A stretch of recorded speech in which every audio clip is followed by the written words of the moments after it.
जितने भी सवाल सर से पूछने हैं वो सवाल आप पूछ लेंगे, सारे सवालों के उत्तर कार्तिकेयन सर आपको देंगे। तो वेलकम सर। का प्रश्न दिख रहा है 69th बीपीएससी का, जो उन्होंने पेपर दिया है वो इससे रूबरू होंगे, वाकिफ होंगे। 3 सेक्शन में प्रश्न आता है। जो पहली बार मेंस लिखने जा रहे हैं उन्हें मैं बता दूं कि तीन पेपर, ये 3 सेक्शन होता है। 2 सेक्शन जो होते हैं सेक्शन 1 और सेक्शन 2, आमतौर पे जो होते हैं जीएस रिलेटेड सब्जेक्ट होते हैं, चाहे वो एग्रीकल्चर हो सकता है, इंफ्रास्ट्रक्चर हो सकता है, वुमेन एम्पावरमेंट हो सकता है, साइंस एंड टेक हो सकता है, अलग अलग जो सब्जेक्ट्स होते हैं जीएस के। और आपका सेक्शन 3 ये 68 से इंट्रोड्यूस किया गया है। जब से ऐसे इंट्रोड्यूस किया गया है, उसमें जो लोकल हमारा डायलेक्ट है, लोकल जो बोली है, लोकोक्तियां हैं, उस पर प्रश्न होता है। ये आप प्रश्न देख पा रहे हैं। तो 3 प्रश्न लिखना होता है और प्रत्येक प्रश्न 100 मार्क्स के होते हैं। उसमें 12 पेज होते हैं। पहले होता था कि कोई पेज डिसाइड नहीं होता था, लेकिन अब पेज डिसाइडेड है। ऑलमोस्ट लगभग 36 पेज होते हैं। आपको 12-12 पेज मिलते हैं एक क्वेश्चन के लिए। अब आपकी जितनी बेहतर कला है, या तो आप प्रयास करें कि 12 पेज भर दें, या आपको लगता है कि आप 8 पेज में भी बेहतर लिख सकते हैं, उसमें लिख सकते हैं 10 पेज में, जैसे आपका। लेकिन प्रयास तो उन्हें एवरेज ये होना चाहिए कि 10 पेज तो लिखा ही जाए, क्योंकि कंटेंट के साथ साथ डायमेंशन भी अलग अलग वेरियस डायमेंशन में बात करना होता है। जब हम एसे की बात करते हैं तो एसे का व्यू क्या है, एक ब्रॉड व्यू है। आप जितना अधिक डायमेंशन पे बात करेंगे, इंटरलिंकिंग करके बात करेंगे, उतना बेहतर आपका एसे हो सकता है। तो इसको हम लोग देखेंगे। पहले हम लोग आते हैं स्ट्रक्चर पे। जब भी एसे लिखना होता है तो एसे का एक स्ट्रक्चर होता है। आप मान लीजिए आपके पास 3 एसे हैं, 3 घंटे हैं। तो 3 घंटे हैं तो प्रयास ये करें कि जैसे प्रत्येक घंटे एक एक घंटे बांट लें प्रत्येक एसे के लिए, और स्टार्टिंग का 15 minutes brain storming, structuring, thinking, pondering जो आप बोल लीजिए, मतलब उस पर आपको प्रयास ये करना कि आपका ओवरव्यू, माइंड मैप, वो 15 मिनट समय आराम से पहले प्रश्न को पढ़िए। आपका 4 प्रश्न है, 5 प्रश्न है, उसको अच्छे से पढ़ लिए। पढ़ने के बाद आपको लग रहा कि कौन सा क्वेश्चन पे हम ज़्यादा कंफर्टेबल हैं, ज़्यादा कंटेंट जुटा सकते हैं। चाहे वो कंटेंट में आपका क्रोनोलॉजिकल हो सकता है, अलग अलग डायमेंशन हो सकता है, कोट्स हो सकता है, एनेक्डोट्स हो सकता है, जीएस सब्जेक्ट्स का करंट अफेयर्स हो सकता है, स्कीम हो सकता है, विभिन्न विभिन्न प्रकार के ऑर्गेनाइजेशन का नेम हो सकता है, डेटा हो सकता है। तो जब आप प्रश्न पढ़ें तो उसमें आपको किस में कंफर्टेबल है, साइंस एंड टेक में कंफर्टेबल है, वुमेन एम्पावरमेंट में कंफर्टेबल है, एग्रीकल्चर में कंफर्टेबल है, फिलोसफिकल टॉपिक में कंफर्टेबल है, जिसमें आप कंफर्टेबल है। तो प्रयास जब आप स्ट्रक्चरिंग करते हैं तो उसका ये होना चाहिए कि आपको उस 15 मिनट को, मतलब 45 मिनट्स लिखने पे समय देंगे, 50 मिनट्स स्ट्रक्चरिंग पे। ये बाकी 2 प्रश्न के लिए भी ऐसा ही चलेगा। पहला फर्स्ट, जैसे मान लिया आपने पहला प्रश्न अटेम्प्ट किया, तो उसमें ये होना चाहिए कि 50 मिनट्स पे आप स्ट्रक्चरिंग करिए। पहले क्वेश्चन को पढ़ लेंगे, चारों क्वेश्चन पढ़ लिए सेक्शन 1 का। उसमें आपको जो बेहतर लगा उसको सिलेक्ट किए। उससे संबंधित जो भी फैक्ट्स है, गवर्नमेंट का स्कीम हो सकता है, कुछ हिस्टोरिकल बातें हो सकती है, इनोडेट्स हो सकता है, कोट्स हो सकता है, जो भी आप उसको पॉन्डरिंग करना है, ब्रेनस्टॉर्मिंग करना है, और उसको साइड में लिख लेना है। आपको रफ मिलता है, नहीं मिलता है, तो जब भी आप एडमिट कार्ड जब आप कराते हैं तो इंस्ट्रक्शन के पीछे भी रहता है, वहाँ पे भी आपके पास एक पेज पूरा ब्लैंक है। लेकिन स्ट्रक्चरिंग करना है, क्योंकि अब क्या है कि मात्र एक पेज में ही प्रश्न होता है, जो आपका ऐसे का आता है, तो पीछे में थोड़ा सा स्पेस मिल सकता है। अदरवाइज आप जब एडमिट कार्ड का जो एक इंस्ट्रक्शन वाला पेज होता है वो लेते जाएंगे, उसमें व्हाइट पेपर आपके पास अवेलेबल है, या लास्ट में रफ पेपर अवेलेबल होता है, उससे भी आप यूज कर सकते हैं। लेकिन आपको स्ट्रक्चरिंग करना है। तो 15 मिनट्स आप समय देंगे। अब देखिए स्ट्रक्चरिंग का हम लोग देखते हैं कि कैसे कैसे आपका फ्रेम हो सकता है। पहला आपको दिख रहा होगा इंट्रोडक्शन, सभी लोग को दिख रहा है, स्क्रीन पे विजिबल है? Yes sir. ओके। तो इंट्रोडक्शन का क्या तरीका है, 3-4 तरीके से आप इंट्रोडक्शन दे सकते हैं। जैसे मैं एग्जांपल लेता हूँ कि साइंस एंड टेक्नोलॉजी इज मैंने किया फॉर ग्रोथ ऑफ नेशन। तो अब साइंस, अब उसमें आप डिफाइन कर सकते हैं कीवर्ड्स।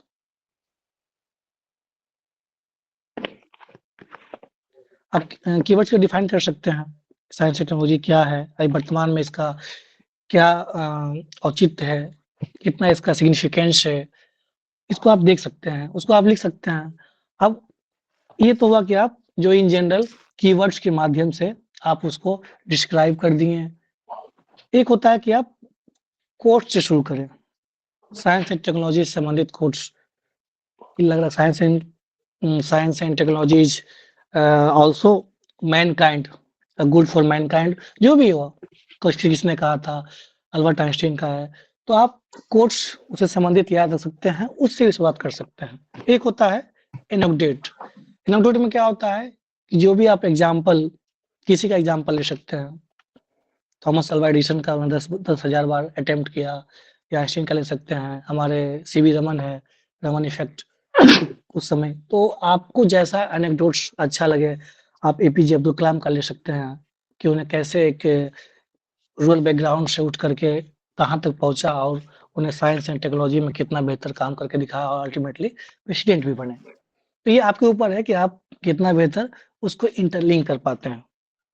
तो एक पेज में यही होना चाहिए कि आपका पूरा इंट्रोडक्शन, आधा पेज इंट्रोडक्शन में करेंगे, वो आपके ऊपर है। जो डिफिनेशन हम लोग देते हैं, जो उसमें कीवर्ड्स होता है, ये थोड़ा सा जनरल हो गया, ओल्ड हो गया। तो प्रयास क्या करना है, या तो आप कोट्स के माध्यम से बताइए या एनेक्डोट्स के माध्यम से शुरुआत कर सकते हैं। उसके बाद क्या होता है कि आप उसमें लास्ट में एक पेज होता है कंक्लूजन का। कंक्लूजन में भी अलग अलग तरीका है, मैं बताऊंगा। पहले स्टार्टिंग का हो गया, इंट्रोडक्शन का हो गया, लास्ट का हो गया, कंक्लूजन हो गया, बीच में कौन कौन से पेज रहेंगे। जैसे कि कोट्स, लास्ट में भी आप कोट्स से उसको एंडिंग दे सकते हैं। यहाँ पे भी एनेक्डोट्स के माध्यम से बता सकते हैं, लेकिन ऐसा होना चाहिए कि लिंकिंग आना चाहिए। सपोज करिए कि आप ऊपर लिख दिए हैं थॉमस अल्वा एडिसन का एनेक्डोट्स, तो आप लास्ट में कंक्लूजन दे सकते हैं अल्वा एडिसन का कोई कोर्स अगर बेहतर आपको पता है, याद है, उससे कोटिंग करते हुए आपका लिंक हो गया, स्टार्टिंग और लास्ट लिंक हो गया। उसी तरीके से अगर आप मान लीजिए उल्टा भी कर सकते हैं कि कोट से स्टार्ट किए, लास्ट में उनका स्टोरी बता करके एनेक्डोट्स के माध्यम से एंड कर दिए। एक होता है कॉल ऑफ एक्शन। इसका मतलब ये होता है कि आप जो एग्जामिनर है उस पे आप छोड़ रहे हैं। जैसे मैं अब एग्जांपल भी लिया हूँ कि having discussed the various dimension and sub dimension of science and tech is panacea for growth of nation, now it's upon us to ensure that negative implication of science and. कहने का मतलब ये है कि जो हमने इतना डायमेंशन डिस्कस किया, पॉलिटिकल, इकोनॉमिक, सोशल, इन्वायरमेंटल, अलग डायमेंशन किया, तो अब हमारे ऊपर निर्भर करता है कि उस इम्प्लीकेशन को कैसे काउंटर करें, कैसे उसको टैकल करें, ताकि हमारा ग्रोथ ऑफ नेशन में भूमिका निभा सके साइंस एंड टेक। तो ये हमारे ऊपर, ये कैसे आप कंक्लूजन, लास्ट एंडिंग कैसे दे सकते हैं, अलग अलग तरीका है। तो अब हम लोग क्या सीखे अभी इंट्रोडक्शन में, 3 तरीके से, जो आपका इन ट्रेडिशनल मेथड है कोट्स के ये कीवर्ड्स के माध्यम से। पहले मान लीजिए विमेन एम्पावरमेंट है, तो उसको डिस्क्राइब कर देंगे कि क्या कहता है, कहाँ का इसका एस्पेक्ट्स है, वर्तमान में क्या स्थिति है।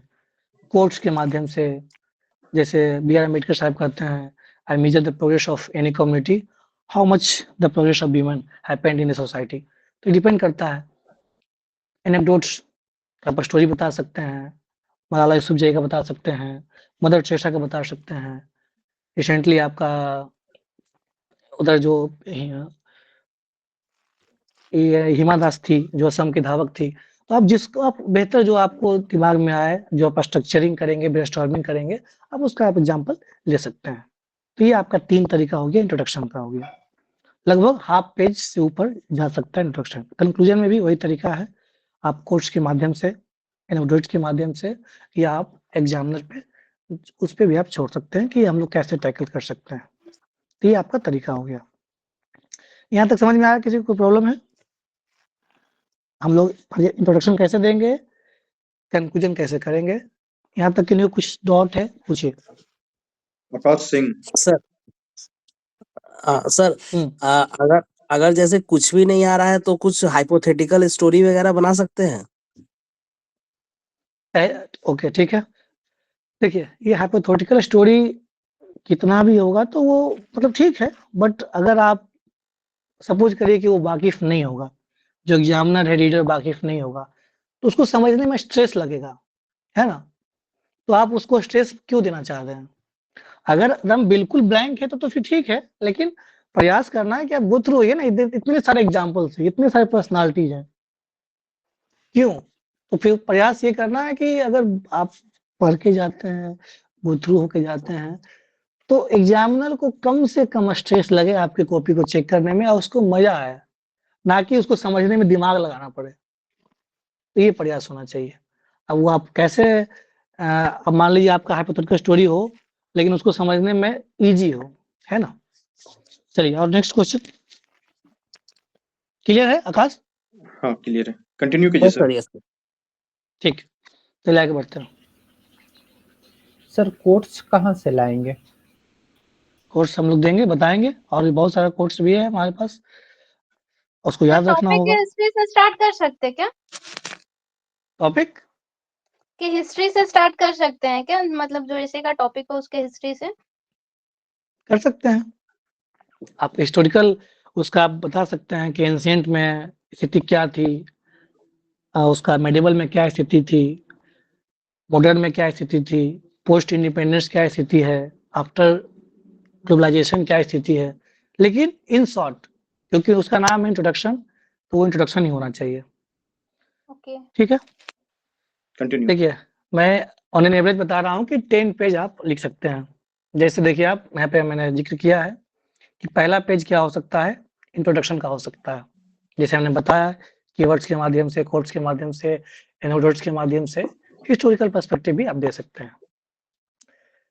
यहाँ पे हिस्टोरिकल बैकग्राउंड में क्या हो सकता है, जो आप एग्जाम्पल साइंस एंड टेक का मैंने बात कर रहा था, तो उसमें क्या है कि एंशिएंट में भी हमारे पास एलॉय मिक्सिंग का कंसेप्ट था, अलग अलग रेक्टेंगुलर था, उस समय भी हमारे पास धन्वंतरी थे, हमारे पास नागार्जुन थे, तो हमारे पास आर्यभट्ट थे, कितना हमारा साइंस एंड टेक उस समय भी डेवलप था। तो आप वहां पे भी आप लिंक कर सकते हैं। लेकिन होना ये कि आप जब स्ट्रक्चरिंग करेंगे तो उस समय ही वो एग्जाम्पल लिख लें कि हम धन्वंतरी का चर्चा करेंगे, सुश्रुत का चर्चा करेंगे, या हड़प्पन का चर्चा करेंगे। उससे ये होगा कि आप भटकेंगे नहीं, क्योंकि ऐसे में क्या होता है कि आपको अल्टीमेटली जो इसेंस है ऐसे का, उससे आपको टच करना है। करने का मतलब हिंदी में कहते हैं कि उस ऐसे का जो इसेंस है उसका बू आना चाहिए, जो भी आप पैराग्राफ लिख रहे हैं। अगर वो नहीं आएगा तो फिर वो क्या होता है कि आप मुद्दे से भटक जा रहे हैं, तो ध्यान रखना है।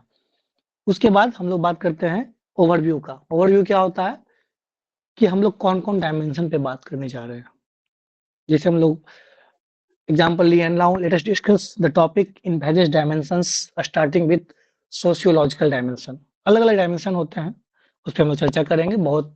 जैसे कि आप एक पेस्टल अप्रोच होता है, एचडीजी अप्रोच हो सकता है, क्रोनोलॉजिकल अप्रोच हो सकता है, हिस्टोरिकल अप्रोच हो सकता है। उसमें और भी है कि फैमिली, इंडिविजुअल, फैमिली, ऑर्गेनाइजेशन, तो 4-5 अप्रोच है। हम लोग कुछ धीरे-धीरे देखेंगे। तो ये अप्रोच है। तो हम लोग जैसे मान लीजिए एग्जांपल लिया कि now let us discuss the topic in various dimension starting with sociological dimension, कि हम लोग बहुत सारे डायमेंशन, इंट्रोडक्शन का बात करेंगे, हिस्टोरिकल बैकग्राउंड का बात करेंगे, ओवरव्यू का बात करेंगे। दूसरा पेज है, तीसरा पेज है, चौथा पेज है, 5वां है, छठा है, 7वां है, देख पा रहे होंगे आप लोग। 8वां पेज है, 9वां पेज है, 10वां पेज है। ये आपका स्ट्रक्चर्ड पहले से होना चाहिए। वहां पे जाएंगे, बस ब्रेनस्टॉर्मिंग करेंगे, थिंकिंग करेंगे, पॉन्डरिंग करेंगे, स्टार्ट राइटिंग 15 मिनट्स के लिए। उसमें लिखेंगे क्या-क्या, कौन-कौन सा एग्जांपल होना चाहिए, कौन-कौन सा कोट्स होना चाहिए, कौन सा एनेक्डोट्स होना चाहिए, कौन सा थ्योरी होना चाहिए, डेटा होना चाहिए। उसके बाद हम लोग, ये फ्रेमिंग आपका तैयार है कि हमको जो कुल कितने पेज, लगभग 6-7 पेज हम लोग बॉडी पे देंगे। पहला पेज आपका रहेगा इंट्रोडक्शन, हल्का सा बैकग्राउंड, हिस्टोरिकल बैकग्राउंड अगर कुछ होगा तो, और ओवरव्यू कि किस डायमेंशन पे हम बात करने जा रहे हैं।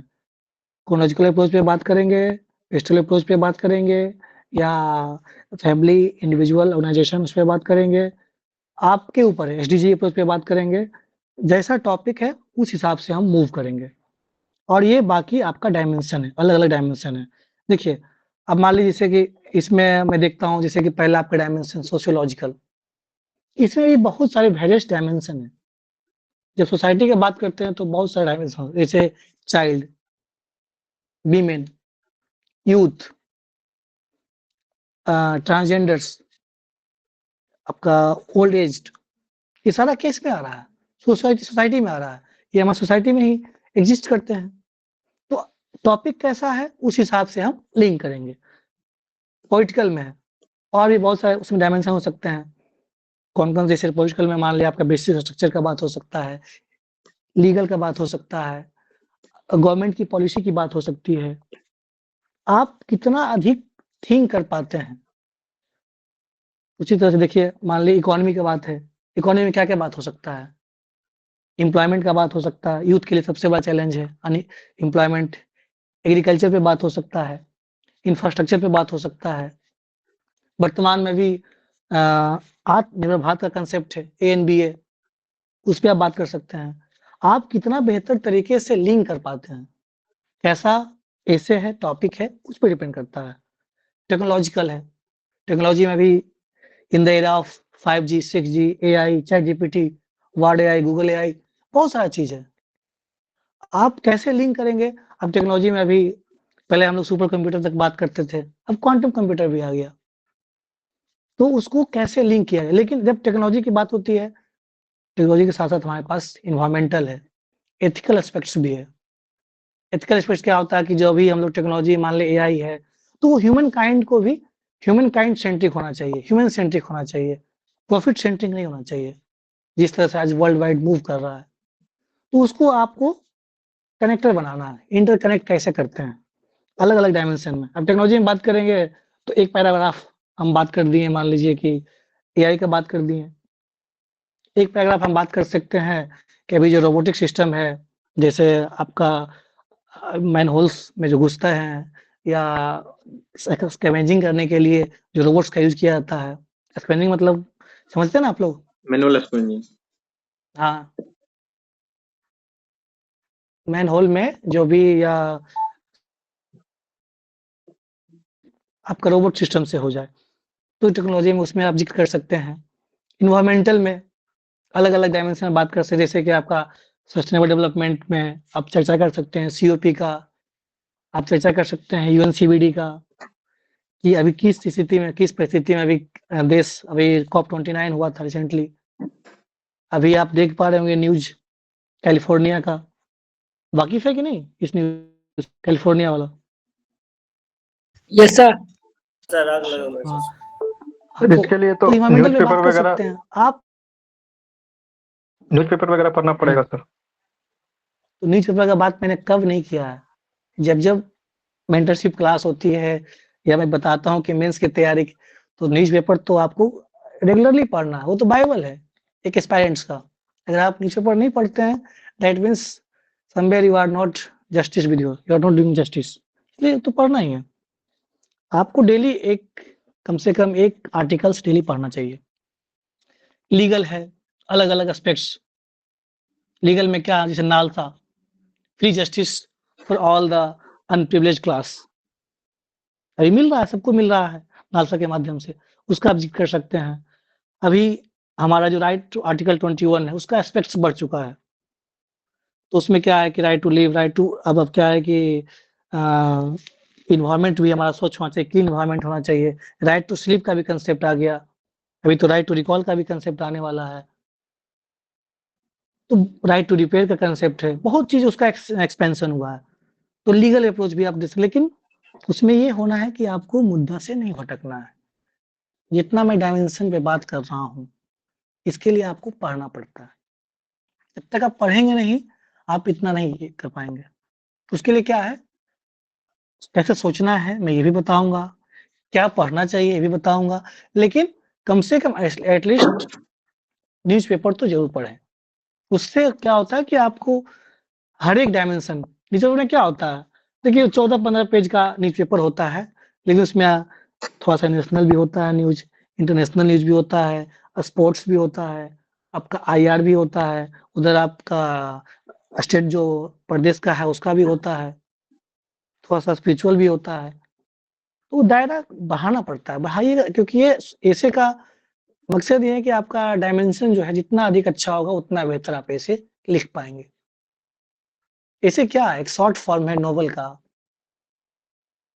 उसमें इंटरलिंकिंग क्यों कर रहा है, इंटरलिंक होना चाहिए कि पढ़ने वाले को मजा आए, ये नहीं कि उस उधर से बात करके इधर आ गए हैं, कहीं पता ही नहीं चला कि इंटरलिंक कैसे हुआ।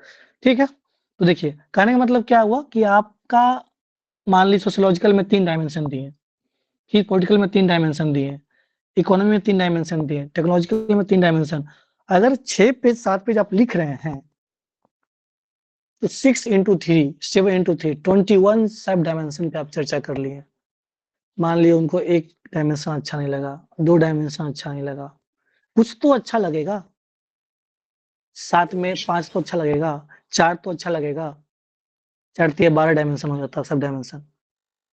ये आप पैराग्राफ लिमिटेड होना चाहिए, मान ली एक पेज में जैसे होता है कि किसी का 100 वर्ड्स लिख पाते हैं एक पेज में, कोई 150 वर्ड लिख पाते हैं, कोई 110 जैसा जिनका है, कोई 90 भी लिखते हैं, तो वो उसमें होना चाहिए। मान ली कोई 120 लिख रहा है तो 40 से 45 वर्ड्स का पहला पैराग्राफ, दूसरा पैराग्राफ, तीसरा पैराग्राफ, और तीनों डायमेंशन हल्का-हल्का टच करते हुए निकलेंगे। बहुत एक्सप्लेन करने की जरूरत नहीं होती है, आप उसको मेंशन करते हैं, तो उससे क्या होता है कि लगता है कि एग्जामिनर को हाँ, बच्चे को पता है, इस डायमेंशन पे चर्चा हो गया, आगे बढ़ गया। अब चाइल्ड का जब बात करेंगे तो चाइल्ड का क्या चुनौतियाँ हैं? बहुत सारी चुनौतियाँ हैं। अभी आपका माल न्यूट्रिशन सबसे बड़ा चैलेंज है, लिटरेसी सबसे बड़ा चैलेंज है, चाइल्ड स्टंटिंग का आप लोग पढ़े होंगे। तो ये जब आप पढ़ते हैं तो बहुत सारी चीज़ों को आप थिंक कर पाते हैं। वीमेन के साथ क्या समस्या है? एम्पावरमेंट तो है ही, और वही भी है कि हायर एजुकेशन में उतना अधिक योगदान नहीं है।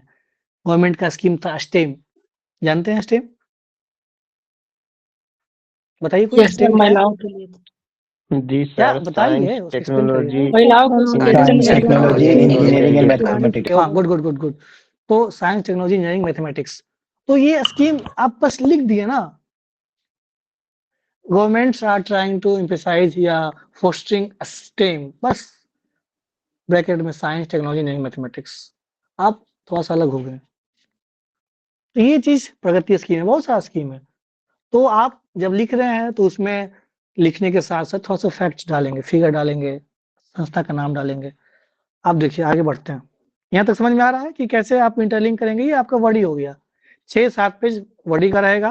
पहला पेज इंट्रोडक्शन, थोड़ा सा बैकग्राउंड और ओवरव्यू कि हम किस अप्रोच में जाने वाले हैं। क्रोनोलॉजिकल अप्रोच में जाएंगे, एसडीजी अप्रोच में जाएंगे, पेस्टल अप्रोच में जाएंगे, इंडिविजुअल फैमिली ऑर्गेनाइजेशन इस अप्रोच में जाएंगे। किस अप्रोच में जाना चाह रहे हैं आप, ओवरव्यू में चर्चा करते हैं। उसके बाद हम लोग वर्डी पे बात करते हैं, 6-7 पेज वर्डी पे। फिर वर्डी के बाद हम लोग बात करते हैं कि एक वर्ल्ड डायमेंशन भी होना चाहिए कि वर्ल्ड पर्सपेक्टिव में क्या स्थिति है। जैसे मान लीजिए कि टूरिज्म का एग्जांपल लिया, टूरिज्म मान लीजिए वर्ल्ड का ही बात करते हैं, ये साइंस एंड टेक्नोलॉजी का ही बात कर लीजिए। साइंस एंड टेक्नोलॉजी में एक तरफ नॉर्थ कोरिया भी है, तो और एक तरफ साउथ कोरिया भी है, जापान है। तो ये डिपेंड करता है कि आप उसको वर्ल्ड व्यू में आप दे सकते हैं कि अगर उसका बेहतर यूज किया जाए तो कंट्री या वर्ल्ड कहाँ पहुंच सकती है, उसका नेगेटिव यूज किया जाए तो कहाँ पहुंच सकती है। तो एक वर्ल्ड व्यू भी आप दे सकते हैं कि वर्ल्ड डायमेंशन में क्या स्थिति है। जो उसका पॉजिटिव वे यूज किया, एक तरफ जिसे आप बात करेंगे नॉर्डिक कंट्रीज का, नॉर्वे, फिनलैंड, स्वीडन, क्या है, उसने हमेशा बात किया जो सोशल वेलफेयर स्कीम्स की है, एजुकेशन है, बीमन है, हेल्थ है, एग्रीकल्चर है। आज देखिए हर इंडेक्स में आगे रहता है। तो ये वर्ल्ड डायमेंशन का एग्जांपल।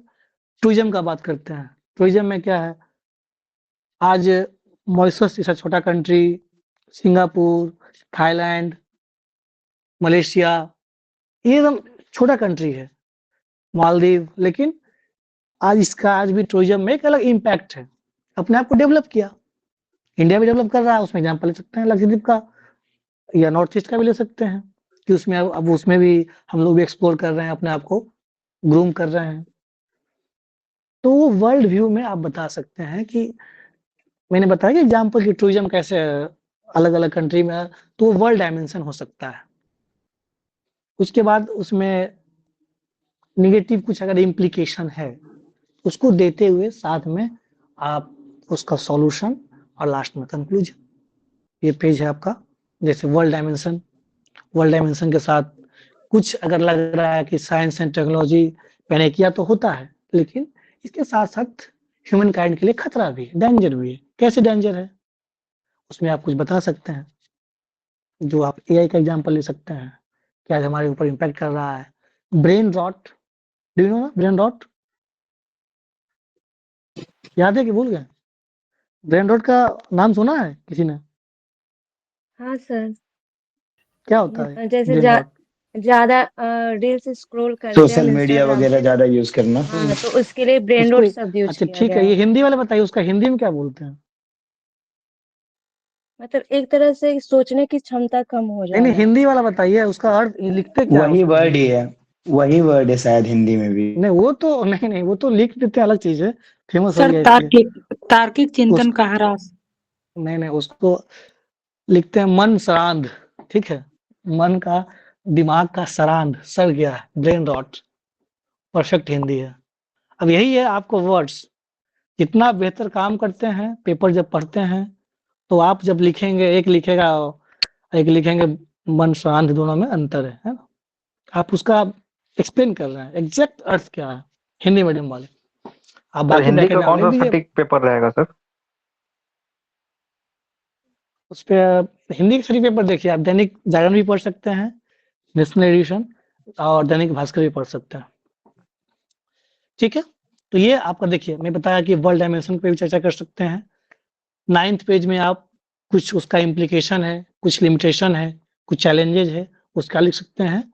और 10th पेज सॉल्यूशन, एक पैराग्राफ सॉल्यूशन दे दिए, बाकी वे फॉरवर्ड कंक्लूजन दे करके निकल लिए, या कोर्स एनेक्डोट, जैसे आपको सहूलियत लगता है, जैसा आपने ब्रेनस्टॉर्मिंग के समय डिसाइड किया था उसी को। लेकिन उसमें होना यह है कि आपका लिंक होना चाहिए, आपके प्रत्येक पैराग्राफ में जो एसे का इसेंस है, जो टॉपिक है, उसकी बू आनी चाहिए। वो कैसे आएगा? प्रैक्टिस से। आप अधिक से अधिक कोट्स पढ़ेंगे, अधिक से अधिक एनेक्डोट्स पढ़ेंगे, अधिक से अधिक डायमेंशन को जानेंगे, तब जाकर के ये चीजें आती है। उसके लिए क्या है, आप रेगुलर, मैंने तो बताया कि पेपर जरूर पढ़ना है। बाकी जो बेसिक है, बेसिक जैसे कि हेल्थ पे, बीमन पे, टूरिज्म पे, मेडिकल पे, एजुकेशन पे, ये सब पे तो पढ़ ही लेना है। मैं कंटेंट हम लोग उपलब्ध करा देते हैं, करा देंगे, उसको देख लीजिएगा। जैसे एग्जाम्पल से यहाँ पे लिया हूँ कि लिमिटेशन में ही है, स्लो एंड स्टडी एक टॉपिक है, बीन्स द रेस। उसमें अलग नेगेटिव क्या हो सकता है? ऐसा नहीं कि हर जगह ये मतलब अप्लीकेबल ही है, कहीं कहीं ये अप्लीकेबल नहीं भी है। कैसे अप्लीकेबल नहीं है? अब लॉजिक ही है, लॉजिक आप जैसे सकते हैं। मान लीजिए कि आपका डिजास्टर मैनेजमेंट का एग्जांपल लेते हैं, अब वहां पे लैंडस्लाइड हो गया है, अर्थक्वेक आ गया है, तो वहाँ स्लो स्टडी थोड़ी काम करेगा, वहां पे तो रैपिड एक्शन लेना होगा, तुरंत क्विक एक्शन, रिहेबिलिटेशन का काम करना होगा। तो ये वहां पे क्या है, तो ये लॉजिक है। अब कैसे है उसको, लेकिन उसके साथ साथ आपको लास्ट में ये ऐड भी कर देना है कि हालांकि ये शॉर्ट टर्म मेजर्स है, लेकिन लॉन्ग टर्म मेजर्स, जैसे हम लोगों ने NDMA, SDMA, DDMA, national disaster management authority है, डिस्ट्रिक्ट डिजास्टर मैनेजमेंट अथॉरिटी है, उसके एस्टेब्लिश किए हुए हैं। सेंडाई फ्रेमवर्क है 15 ईयर्स का। तो ये सब आप इंटरलिंक करने की चीजें हैं।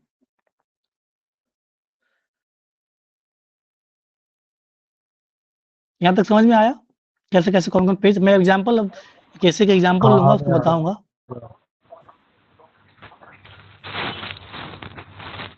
किसी को कोई डाउट से सिर्फ आप स्ट्रक्चरिंग करेंगे, आपको ये नहीं होना कि पेज कौन में क्या लिखा आएगा, ये आपका डिसाइड होना चाहिए। आप 10 पेज लिख रहे हैं, 11 पेज लिख रहे हैं, 12 पेज तो आपके पास है ही मात्र। सर एक प्रश्न था, हाँ ठीक है, हम डायमेंशन तो लिख देंगे, लेकिन जब डायमेंशन से एक डायमेंशन से दूसरे में जाते हैं तो फ्लो टूट जाता है, मतलब पता चल जाता है जो मैं आ रहा हूँ एग्जाम उस पे भी आ रहा हूँ, मैं आ रहा हूँ उस पे। ये आकाश कनेक्टर्स से उसको हैंड बोलते रेज हैं, कर रहा है। उसको बोलते हैं कनेक्टर्स, इंटर पैरा कनेक्टर्स, उसको लिंक करना। हाँ बताइए, कोई कुछ पूछ रहे हैं? कौन आकाश से हैंड रेज किया हुआ था? हाँ सर, जो डायमेंशन आप मेंशन किए तो उसको कोई क्रोनोलॉजी में भी लेके चलूंगा कि हिस्टोरिकल स्टार्ट किया कि फिर ऐसा कि जो मन जैसा मतलब आ रहा है वैसा लिखते चला जाऊंगा। मैं ब्रेन रॉट ये सॉरी ब्रेन मैपिंग जो आप कर रहे हैं, ब्रेन स्टॉर्मिंग जो कर रहे हैं 15 मिनट, तो उसमें क्या करना है, आप जैसे जैसे आपका एक सिंक्रोनाइज होना चाहिए। जब सोशोलॉजी का बात करते हैं, सोसाइटी का बात करते हैं, सोशल, उसमें क्या होना चाहिए, पहले चाइल्ड का बात कर सकते हैं आप, चाइल्ड के बाद आप वीमेन का बात कर सकते हैं, उसके बाद यूथ का बात कर सकते हैं। उसी तरीके से मान लिया आप पॉलिटी में आते हैं, पॉलिटिकल एस्पेक्ट्स में, तो पॉलिटिकल एस्पेक्ट्स में क्या पॉलिसी है, उस पॉलिसी के साथ साथ क्या इम्प्लीकेशन है, ब्यूरोक्रेटिक एटीट्यूड, डेमोक्रेटिक एटीट्यूड, उसके बाद लास्ट में उसका उपाय क्या है, ई गवर्नेंस। अच्छा, समझ पा रहे हैं एक मेरी बात बात को? यस सर, यस हाँ। सर, एक बात और पूछना है सर। जैसे अगर मैं स्टार्ट कर रहा हूँ किसी का हिस्टोरिकल एस्पेक्ट बताना, तो ये वर्ड आगे मैं मेंशन करूंगा क्या कि इट्स मतलब इसका हिस्टोरिकल एस्पेक्ट में स्टार्ट करने जा रहा हूँ, जैसे इट्स हिस्टोरिकल हाँ हाँ एस्पेक्ट बिल्कुल। ऐसा? हाँ उसमें now let us discuss the one of the dimension that is historical dimensions. आप डिस्कस कर सकते हैं।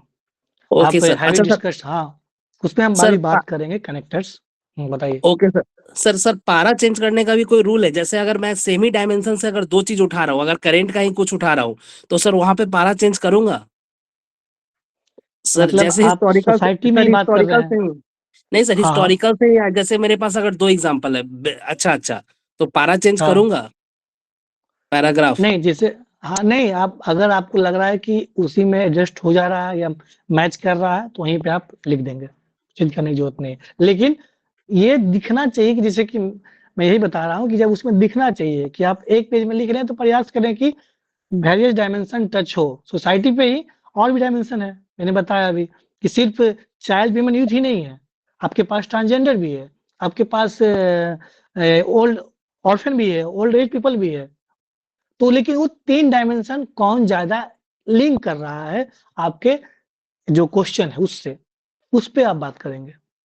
ठीक है, मान लिया जेंडर पे पैरिटी की बात हो रही है तो वीमेन इंपावरमेंट तो है ही, लेकिन उससे आगे पढ़ना है तो क्या होता है, उससे आगे आप ट्रांसजेंडर है, उससे आगे आप एलजीबीटी की बात करेंगे, ऑर्फन का बात करेंगे, ये भी तो आपके पास एस्पेक्ट्स है, सिर्फ वीमेन तो नहीं है, और भी है यस, एस्पेक्ट्स। वो तो हम्म मैं समझ रहा हूँ सर। मुझे केवल हम्म। ये जानना है कि जैसे पैराग्राफ चेंज करना वो पूरी तरह से मेरे विवेक पे डिपेंड करेगा ना, कि उसका कोई रूल्स भी है कि सर नहीं मतलब उसका उसका रूल्स ये देखिए, ये है कि जब डायमेंशन चेंज कर रहे हैं ना, तो ये प्रयास करना है कि कनेक्टर्स यूज करेंगे। जैसे सोसाइटी से आप सीधे पॉलिटिकल में आ रहे हैं तो वहां पे डायमेंशन चेंज होना चाहिए। और लिंक क्या होता है, लिंक जैसे मैंने बताया कि चाइल्ड के बाद, जब चाइल्ड का चर्चा कर रहे हैं तो चाइल्ड के बाद हम लोग गर्ल चाइल्ड पे आ गए। चर्चा करते करते हम लोग की, yes one of the also aspect that is girl child which also face many issues. अब उसमें आप गर्ल चाइल्ड पे जब बात की है तो गर्ल चाइल्ड के बाद उसी में आपका सब डायमेंशन वीमेन आ गया। मैं आ रहा हूँ उस पे, मैं आता हूँ।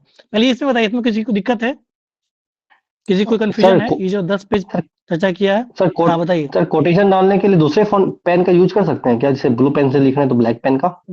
दो नहीं, दो ही पेन, ब्लू और ब्लैक, लेकिन आप अंडरलाइन कर सकते हैं, लेकिन पेन अलग नहीं। जैसे देखिए, मान लीजिए आपने ब्लू पेन से ऐसे लिख रहे हैं तो आप ब्लैक पेन से अंडरलाइन कर सकते हैं, ब्लैक पेन से लिख रहे हैं तो ब्लू पेन से अंडरलाइन कर सकते हैं, if you have time. Otherwise उसका स्ट्रेस नहीं लीजिए, लेकिन हाँ अगर आपके पास समय है आदत डालिएगा तो हो जाएगा। मनु भारती पूछिए, अनम्यूट करके मनु। सर मैं ये पूछना चाह रही थी कि अगर किसी लोकोक्ति से रिलेटेड मुझे कोई माइथोलॉजिकल स्टोरी पता है तो मैं उससे स्टार्ट कर सकती हूँ? कर सकती है बिल्कुल। ओके सर भी हिस्टोरिकल या पॉलिटिकल कोई भी स्टार्ट करते हैं तो जरूरी है क्या वहाँ पे हम लिखें कि अब हम मतलब इतिहास के बारे में अगर कुछ करते हैं तो उसमें लिखेंगे उसका स्टार्टिंग में? स्टार्टिंग में आप मैं बता रहा हूँ, उस पे मैं आ रहा हूँ काउंटर पे। ये हो गया आपका क्लियर है? इतना क्लियर है? उसका नाम है इंटर पैरा कनेक्टर्स। कैसे कनेक्ट किया जाता है उस पे हम चर्चा कर रहे हैं अभी, ठीक है? आपका कंफ्यूजन खत्म हो जाएगा तुरंत अभी। ओके सर, ठीक है, आगे यहाँ बढ़े। तक कोई दिक्कत नहीं, आगे बढ़ते हैं। चलिए देखिए, ये जैसे मैं चर्चा कर रहा हूँ सोशियोलॉजिकल एस्पेक्ट्स। चाइल्ड है, चाइल्ड के बाद वीमेन, वीमेन के बाद यूथ। जब चाइल्ड का हम चर्चा कर रहे हैं, मैं यही बताया था, चाइल्ड के साथ आप चर्चा करते करते आप गर्ल चाइल्ड पे आ गए। चाइल्ड के साथ मल्टीन्यूट्रिशन की समस्या है, इसके अलावा एजुकेशन की समस्या है, और एक और भी हमारे पास है समस्या कि गर्ल चाइल्ड के साथ, उसके साथ भी एजुकेशन का समस्या है, या इम्यूनिटी वीक की समस्या है, न्यूट्रिशन से भी नहीं मिलता है। तो गर्ल चाइल्ड के साथ आप लिंक कर सकते हैं वीमेन को। फिर वीमेन से आप लिंक करते करते वीमेन का इस स्टेज पे क्या समस्या होता है, यूथ। अब वीमेन जब यूथ पे पहुंचती है, उससे हायर एजुकेशन मिलना चाहिए, अर्ली मैरिज नहीं होना चाहिए। यूथ से हम लिंक करते हैं इकोनॉमिक एस्पेक्ट्स में, जॉब क्रिएशन पे बात कर सकते हैं। देखिए, ये जो इंटर पैरा कनेक्टर्स की बात हो रही थी, जैसे मैं एग्जांपल दिया हूँ, is the sociological dimension everything और there are other dimension as well with respect to this topic. क्या सोशियोलॉजिकल डायमेंशन ही सब कुछ है, या कुछ और भी अदर डायमेंशन है इस टॉपिक से संबंधित? Late us now discuss the economic dimension. ये क्या हुआ, सोशियोलॉजी से हम लोग इकोनॉमिक पे आ गए। हमने ये भी बता दिया कि क्या सोशियोलॉजिकल डायमेंशन ही सब कुछ है, नहीं, या कुछ और भी डायमेंशन है, तो यस है। So let us now discuss the economic dimension. ये क्लियर है कैसे लिंक किए? लिंक ऐसे ही होता है, कनेक्टर्स इसी को बोलते हैं। जब आप वो पेज खत्म हो रहा है तो पेज के लास्ट में आप ये बात लिख सकते हैं। और भी तरीका है, having seen the sociological dimension, having discussed, having explored। जैसे आपको, आप जितना आप कंफर्टेबल है कीवर्ड से, having deciphered, जैसा आपको लगा आप उस तरह से आप लिख सकते हैं। having seen the sociological dimension, let us now discuss economic dimension। having deciphered the sociological dimension, economic dimension, now let us discuss this dimension। ये क्वेश्चन बेस्ड हो गया, is the sociological dimension everything.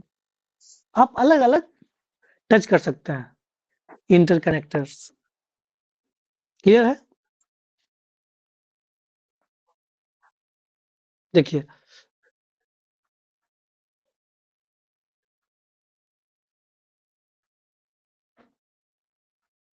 ये जैसे मैं बताया था कि ना कि पहला पेज में ओवरव्यू का बात किया था, तो ओवरव्यू में और भी तरीका होता है।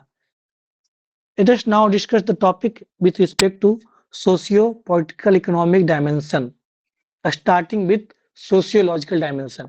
जब आपका पहला पेज खत्म हो रहा है, आपने इंट्रोडक्शन चर्चा कर दिया एनोडोट्स के माध्यम से, या कीवर्ड्स के माध्यम से, या कोट्स के माध्यम से, फिर थोड़ा सा उसका हिस्टोरिकल बैकग्राउंड लिख दिया।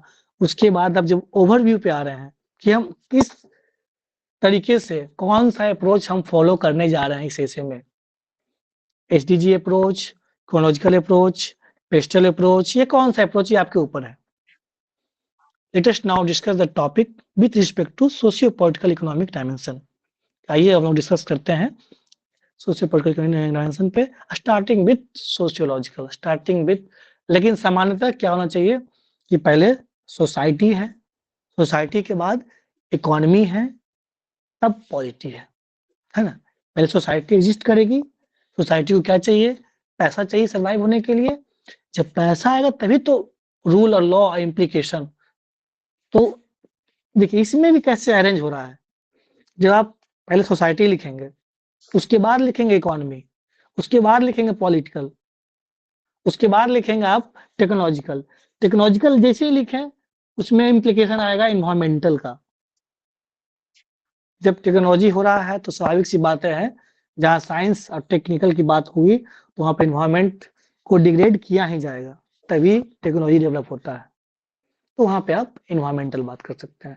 जब इन्वायरमेंटल बात हुआ उसमें आप एथिकली बात कर सकते हैं, एस्पेक्ट्स, अलग अलग एथिक्स पे एथिक्स क्या, मान लिया अब ह्यूमन सेंट्रिक एथिक्स होना चाहिए, ना कि प्रॉफिट बेस्ड एथिक्स होना चाहिए। एथिक्स में भी उसमें भी बात होना चाहिए, एथिक्स कौन सा एथिक्स, जो एथिक्स ह्यूमन काइंड को बेनिफिट करे। समझ पा रहे हैं? तो ये देखिए, late us now discuss the topic this is SDG. अब ये एसडीजी अप्रोच से आप ले जा सकते हैं, starting with SDG 1 that is poverty. The approach that we are going to follow to discuss the topic is contemporary relevance। अभी कौन कौन सा कंटेम्प्रेरी, ये देखिए ये अलग डायमेंशन है। कंटेम्प्रेरी इसको मान ली सपोज करिए, अभी जैसे मीडिया, अभी स्पोर्ट्स का अभी रिसेंटली गेम खत्म हुआ, ओलंपिक खत्म हुआ, पैरालंपिक गेम खत्म हुआ, आप स्पोर्ट्स का अलग डायमेंशन चूज कर सकते हैं। अभी मीडिया सबसे बड़ा चैलेंज है, उसका चर्चा कर सकते हैं। तो डायमेंशन की कमी नहीं है, बहुत सारा डायमेंशन है, उस पर हम दिखाएंगे अभी हम।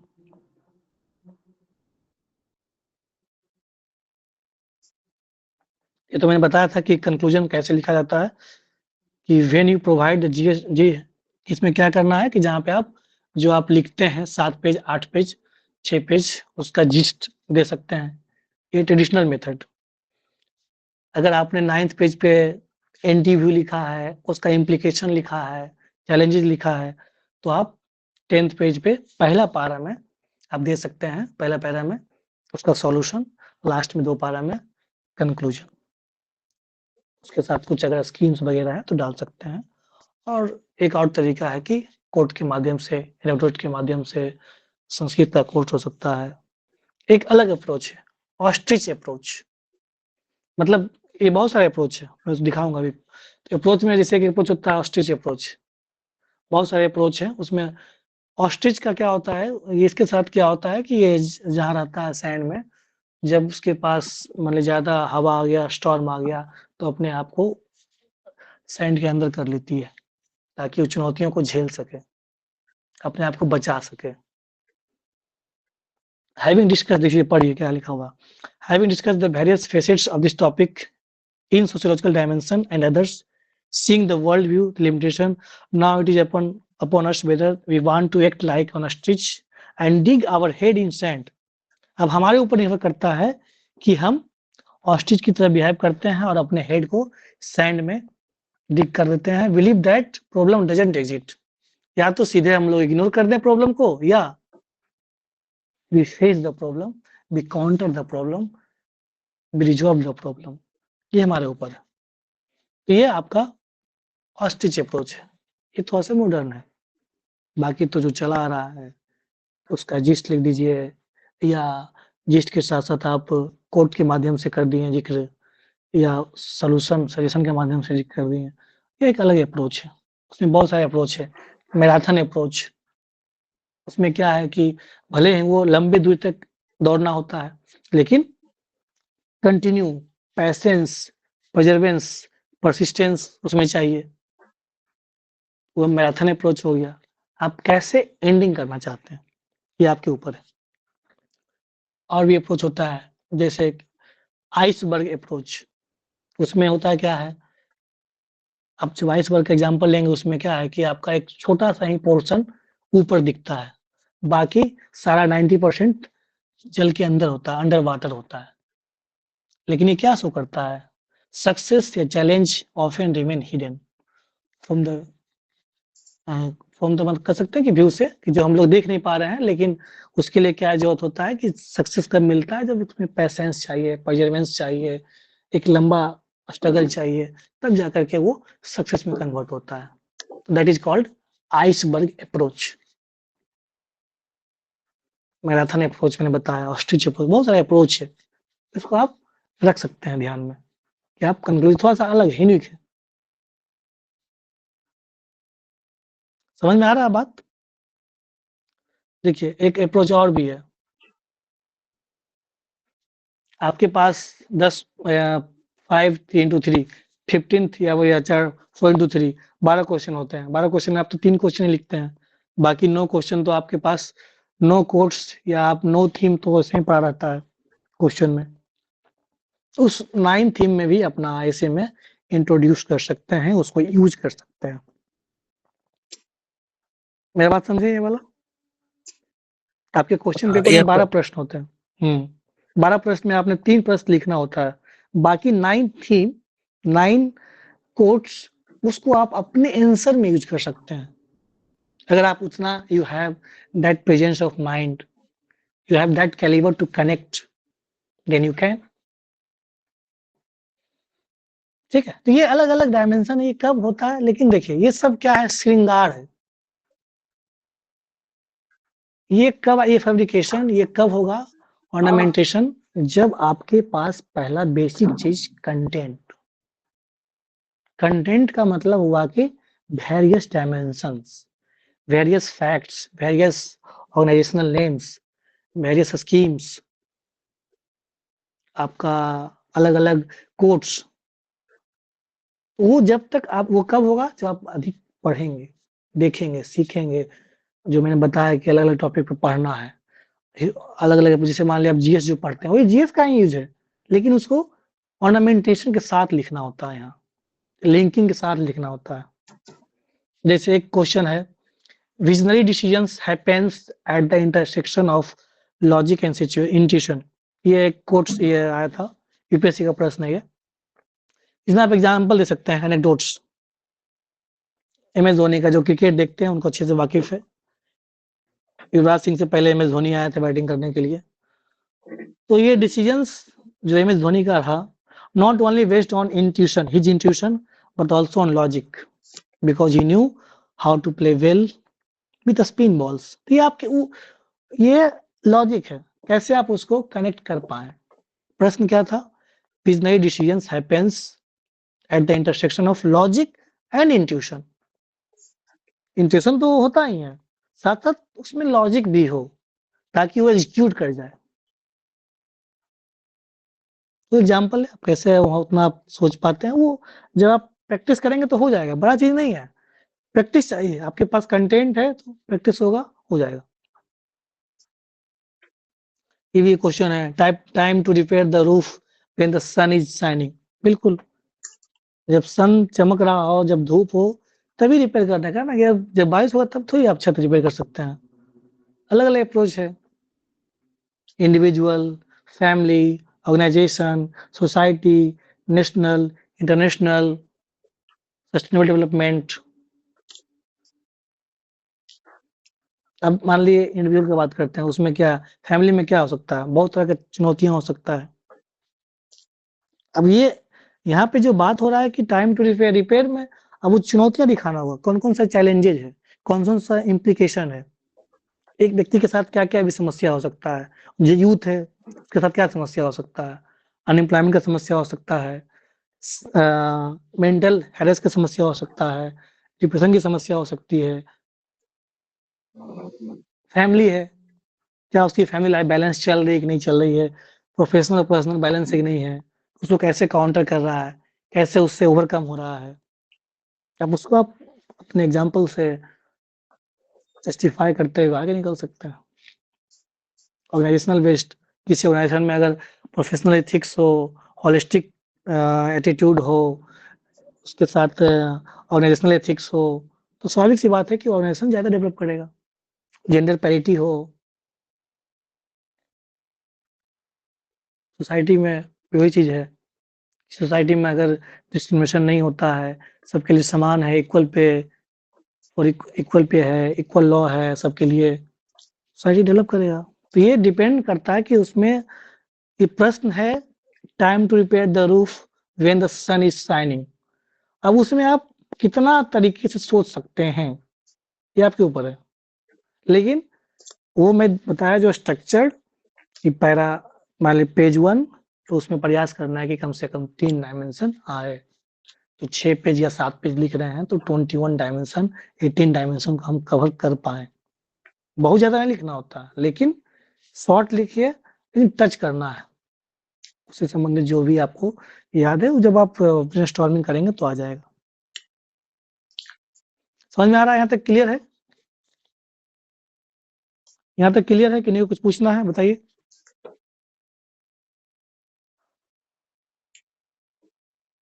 क्या समझ में आ रहा है या ऊपर से निकल रहा है? सो गए हैं क्या? का थर्ड पार्ट है प्रोवर्स वाला, वो काफी चुनौती लग रहा है उसमें। कुछ चुनौती नहीं है, उस पर भी हम लोग आएंगे। तो क्या चुनौती है याद रखना है। अभी ये क्या है, ये जो आप देख रहे हैं ये भी तो उसी टाइप का है, फिलोसफिकल ही ऐसे है। टाइम रिपेयर, वो उसमें भी क्या है, उसका अर्थ पता होना चाहिए, कुछ चुनौतियां नहीं।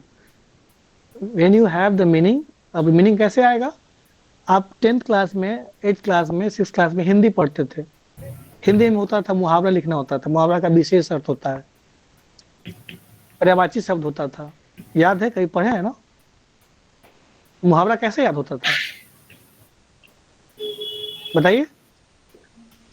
मुहावरा लोकोक्तियां भी आता था मीनिंग हिंदी में, बस उसका मीनिंग हम लोग कैसे होता था, मल्टीपल टाइम्स पढ़ते थे, कितने सारे मुहावरे याद है, अभी भी याद है।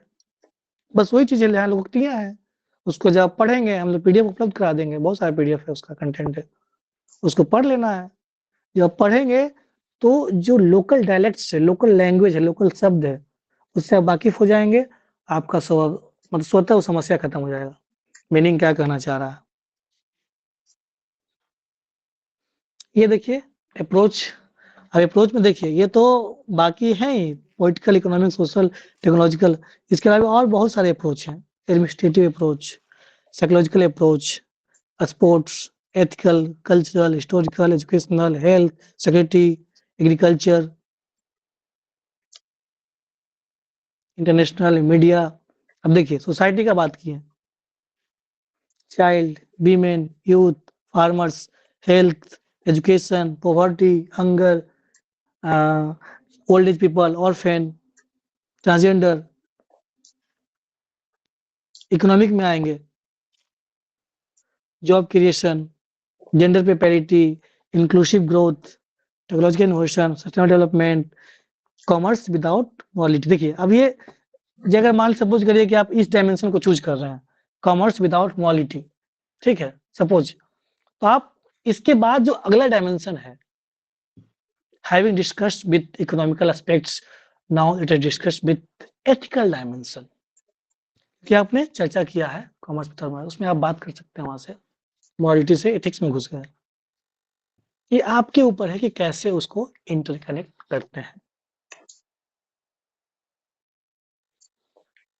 Politico administrative, policy formulation, bureaucratic attitude, issues, e governance, या बाकी ही होंगे, प्रोटेक्शन ऑफ क्रिमिनल्स और करप्शन हो गया, गुड गवर्नेंस हो गया, तो ये सब तो आप जानते हैं मतलब, लेकिन ये क्या है, याद रखना होगा, समझना होगा कि कौन कौन सा टॉपिक पे हम लोग बात कर सकते हैं। टेक्नोलॉजिकल में है, इनोवेशन है, साइंस विद ह्यूमैनिटी है, human centric research and development है, एआई है, weapons of mass destruction, organic weapons, nuclear weapons, atom bomb, hydrogen bomb, example, environmental, sustainable development हो सकता है, ट्रस्टीशिप, स्टीवर्डशिप। ट्रस्टीशिप मतलब क्या होता है, जुडिशियस यूज ऑफ रिसोर्स, जो यूज हो रहा है रिसोर्स का वो इक्वल वे में हो, इक्विटेबल डिस्ट्रीब्यूशन हो। कुछ कहना चाह रहे हैं प्रोफेसर? No sir. समझ में आ रहा है जो मैं बता रहा हूँ? देखिए ये डायमेंशन कितना वेरियस डायमेंशन है। अभी सिर्फ मैं पेस्टल अप्रोच पे बात कर रहा हूँ, और बहुत सारे अप्रोच है। एसडीजी अप्रोच पे कैसे लिखेंगे, उस एग्जाम्पल भी हमने लिया है। लीगल, देखिए लीगल है, due process, procedure established by law, legal aid, delayed justice, human rights, environmental law, psychological हो गया, mental health, depression, trolling, bullying, अभी डॉक्सिंग भी है, ऐड कर सकते हैं doxing. Doxing, do you know doxing? पढ़िएगा तभी ये सब दिमाग में रहेगा। Doxing do you know? बताइए कोई।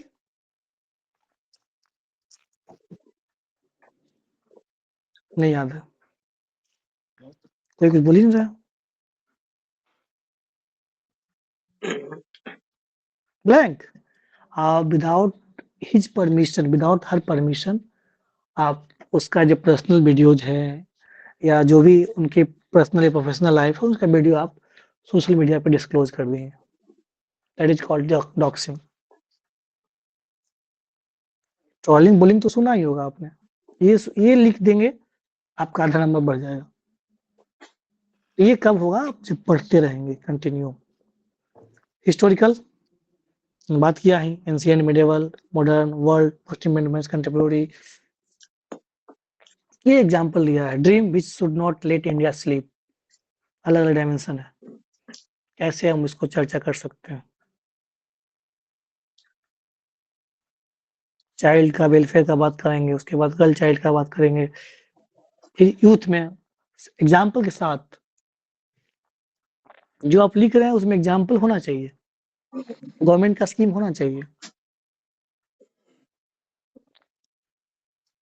इकोनॉमी में जॉब क्रिएशन होगा तो आत्मनिर्भर हो गया, जेंडर पे पैरिटी हो गया, इंक्लूसिव ग्रोथ, प्रधानमंत्री जनधन योजना, जैम ट्रिनिटी हो गया, प्रधानमंत्री डिजिटल बैंकिंग हो गया, फाइनेंशियल इंक्लूजन का बात हो सकता है।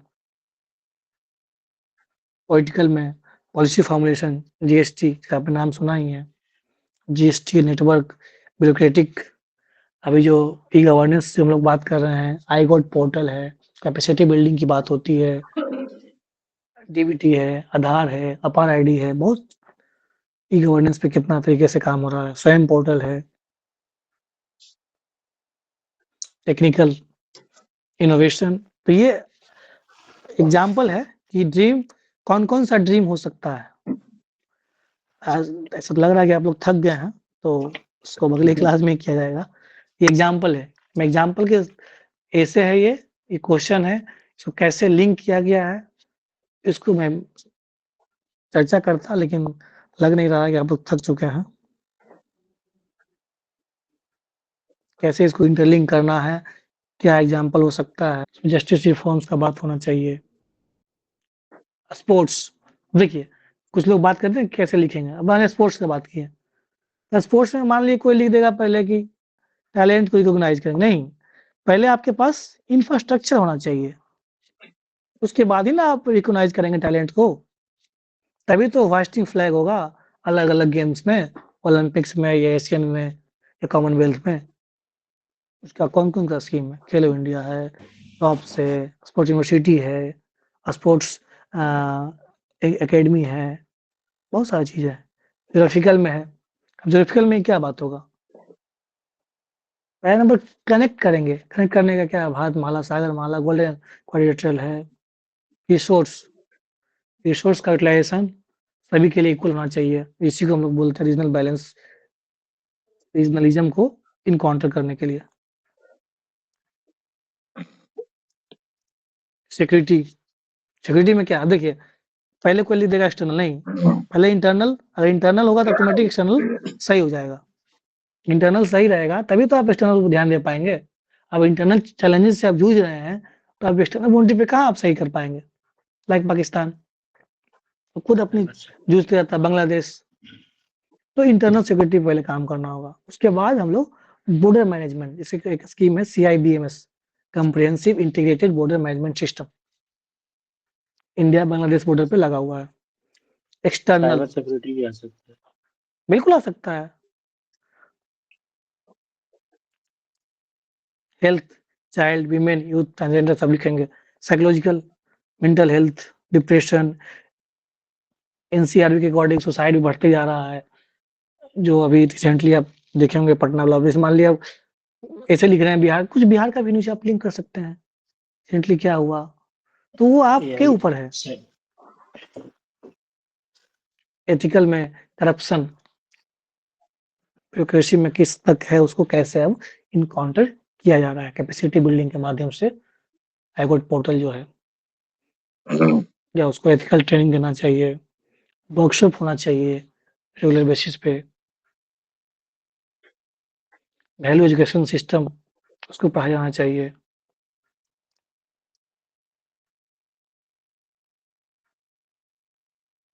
ये कनेक्टर्स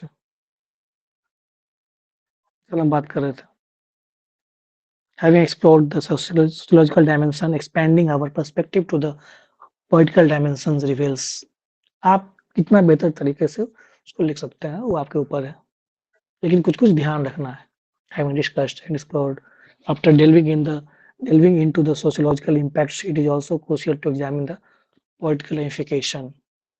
ये keywords हिंदी वाले भी मतलब ये आदत में लाना होगा, कि उसको कनेक्ट करने के लिए हम क्या यूज करेंगे, इसके परिप्रेक्ष्य में देखते हुए, अवलोकन करते हुए जो भी आप लोग लिखते हैं।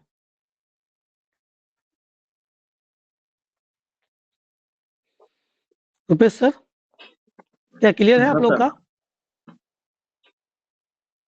पीडीएफ सिर्फ पेड बच्चों को ही दिया जाएगा। मैंने ये पीडीएफ भी आप शेयर कर दिया जाएगा ग्रुप में।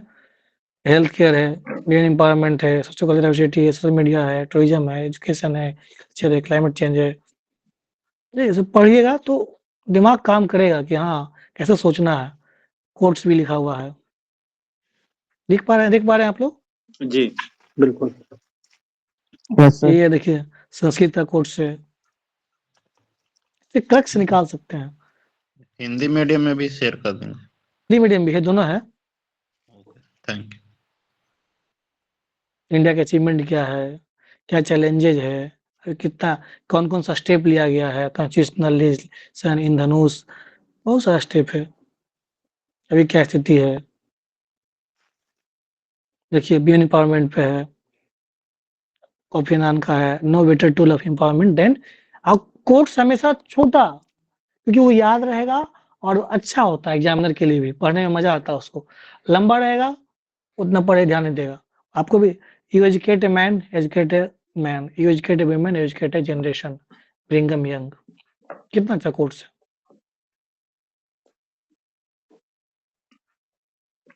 देखिए बात, देखिए कहाँ से बात हुई है, डिफिनेशन लिखा गया, देखिए एनेक्डोट्स भी लिखा गया है, हेलन किलर का एनेक्डोट्स है।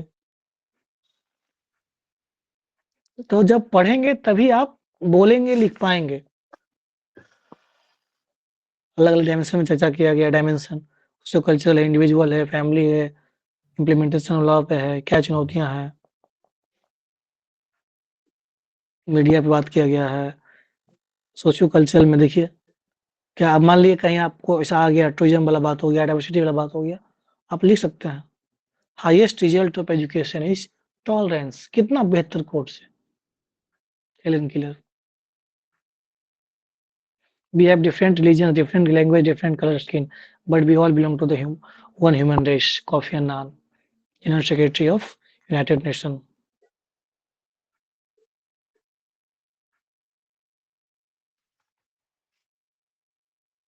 सोशल मीडिया एनेबल्स, तो इससे क्या होगा, आपका बेस बनेगा। बाकी हम लोग और बहुत सारा कंटेंट है वो हम लोग शेयर करते रहेंगे, लेकिन पढ़िए। इस ऐसे का एक ही तरीका है, जितना अधिक आप अपने आप को एक्सपेंड करेंगे। तो अब देखिए टूरिज्म में लिखा है, एक कोर्स देखिए कितना बेहतर कोर्स है, the journey is the destination. बस कितना 4 वर्ष का है मात्र।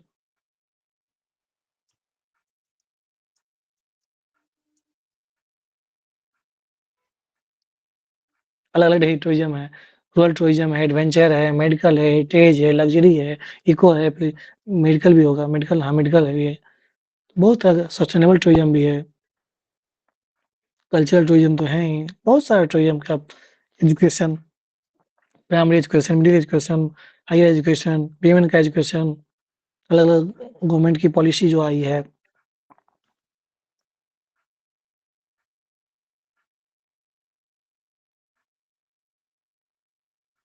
ये देखिए ये इनोवेशन, तो वही मतलब जब आप पढ़ेंगे value based education, Gandhi ji का सबसे फेमस ये कोर्स देखिए, श्राव्यज्ञा या विमुक्ति है, कोर्स याद रखेंगे, मात्र 4 वर्ष का है कोर्स।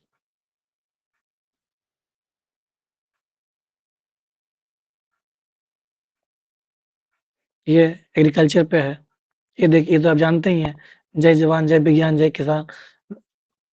उसके अलावा और भी देखिए कोर्स, एग्रीकल्चर इज सिविलाइजेशन, बस 3 लाइन का, 3 वर्ड्स का। नया our farmers of pride of our nation, Narendra Modi. ठीक है, कुल कहने का मतलब ये है कि इस पे आप जब पढ़ेंगे तो आपका माइंड अधिक ब्रॉड होगा और आप अधिक सोच पाएंगे।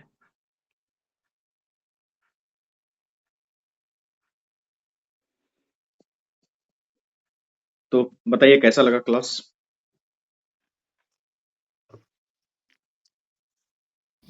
बहुत अच्छा था सर। बढ़िया था सर, अच्छा था। किन्हीं को कुछ समझ नहीं आया तो पूछ लीजिए, हाँ, आप किसी तरह का प्रश्न पूछना वो भी पूछ सकता है। पूछिए आकाश। ओके। सर जो कोट्स लिखना है तो कोट्स मतलब अगर कोट्स याद आ गया लेकिन अगर वो किसने कहा है वो नहीं याद है तो वो लिखना जरूरी होता है क्या लास्ट में? नहीं नहीं नहीं, अगर नहीं लिखे तो कोई इशू नहीं है, कोई दिक्कत नहीं है, कोई दिक्कत नहीं है।